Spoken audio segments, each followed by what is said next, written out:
Hello అండి, welcome to Pragna's kitchen. ఈరోజు bread ఆమ్లెట్ని రెగ్యులర్గా చేసుకునే విధంగా కాకుండా కొంచెం డిఫరెంట్గా ట్రై చేద్దాం. దీని టేస్ట్ అయితే మీకు చాలా బాగా నచ్చుతుందండి. ఇంకా దీన్ని ప్రిపేర్ చేసుకోవడం కూడా చాలా సింపుల్.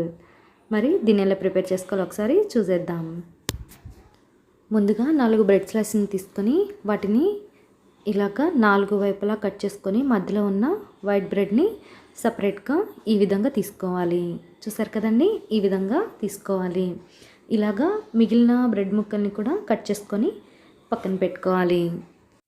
ముందుగా ఒక బౌల్ తీసుకొని మీడియం సైజ్ ఉల్లిపాయని ఇలా సన్నగా కట్ చేసుకొని ముక్కలుగా చేసుకోండి. ఇందులోకి 1/2 చెంచా కారం, అలాగే చిటికెడు పసుపు, కొంచెం గరం మసాలా, అలాగే కొద్దిగా కొత్తిమీర, అలాగే రుచికి సరిపడినంత ఉప్పు వేసుకొని ఇలాగా బాగా కలుపుకోండి. ఉల్లిపాయలో ఉన్న మాయిశ్చర్ అంతా కొంచెం బయటకు వచ్చేంత వరకు దీన్ని మనం ఇలాగ ప్రెస్ చేసుకుంటూ కలుపుకుందాం. ఇలా కలుపుకోవడం వల్ల ఈ మిశ్రమం ఎగ్లోకి బాగా కలిసిపోతుంది. ఇప్పుడు ఇందులోకి 2 ఎగ్స్ని పగలగొట్టుకొని వేసుకోవాలి. ఇప్పుడు ఈ ఎగ్స్ ఉల్లిపాయ మిశ్రమంలో బాగా కలిసిపోయేంత వరకు మనం దీనిలాగా బాగా కలుపుకుంటూ ఉండాలి. చూసారు కదండి, ఇది బాగా కలిసిపోయింది. ఇప్పుడు స్టవ్ పై ఒక పాన్ పెట్టుకొని ఒక 1/2 క్యూబ్ బటర్ని ఇలాగ ప్యాన్లో వేసుకొని ప్యాన్ అంతా అప్లై చేసుకోవాలి. అలాగే మనం కట్ చేసి పెట్టుకున్న వైట్ బ్రెడ్ని ఇలాగ పాన్ పై పెట్టుకొని ఒక 1 మినిట్ పాటు ఇలా ఫ్రై చేసుకుంటే ఈ కలర్లో వేస్తుంది. ఈ బ్రెడ్ని ఒక్కవైపు మాత్రమే కాల్చుకోవాలండి. మనం బ్రెడ్ కట్ చేసుకున్నప్పుడు వైట్ మాత్రం తీసుకున్నాం కదండి, ఇప్పుడు మిగిలిన ఆ బ్రెడ్ అంచుల్ని కూడా ఇలాగ పెట్టుకోవాలి. చూసారు కదండి, ఈ విధంగా పెట్టుకున్న తర్వాత మనం ప్రిపేర్ చేసి పెట్టుకున్న ఎగ్ మిశ్రమాన్ని ఇందులోకి వేసుకోవాలి. ఇది నిండిపోయేంత వరకు వేసుకోకూడదండి, కొంచెం వెల్తి ఉండేలాగా ఇలాగ వేసుకోవాలి.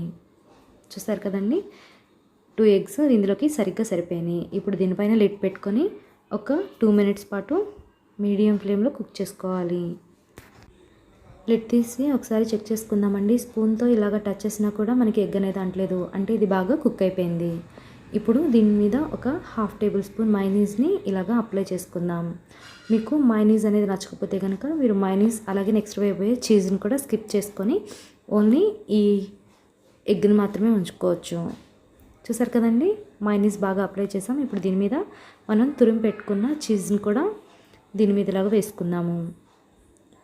ఇలాగా 2 బ్రెడ్ స్లైస్ల మీద చీజ్ని వేసుకున్న తర్వాత మనం ఆల్రెడీ ఒకవైపు మాత్రమే ఫ్రై చేసి పెట్టుకున్న బ్రెడ్ స్లైస్లు ఉన్నాయి కదండి, వాటిని ఇప్పుడు ఈ బ్రెడ్ పైన పెట్టుకోవాలి. మనం ఫ్రై చేసిన పార్ట్ని ఈ చీజ్ పైన ఉండేలాగా పెట్టుకోవాలి. వైట్ బ్రెడ్ అనేది బయటకి ఉండాలి.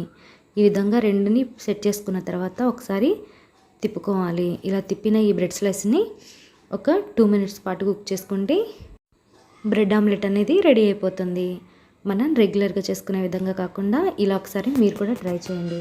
చూసారు కదండి, 2 వైపులా ఇది మంచిగా ఫ్రై అయిపోయింది. ఇప్పుడు వీటిని ఒక ప్లేట్లోకి తీసుకొని టొమాటో సాస్తో దీన్ని సర్వ్ చేసుకుంటే చాలా టేస్టీగా ఉంటుంది. మరి ఈ వీడియో కనుక మీకు నచ్చినట్లయితే లైక్ చేయండి, షేర్ చేయండి, అలాగే సబ్స్క్రైబ్ చేసుకోవడం మాత్రం అస్సలు మర్చిపోకండి.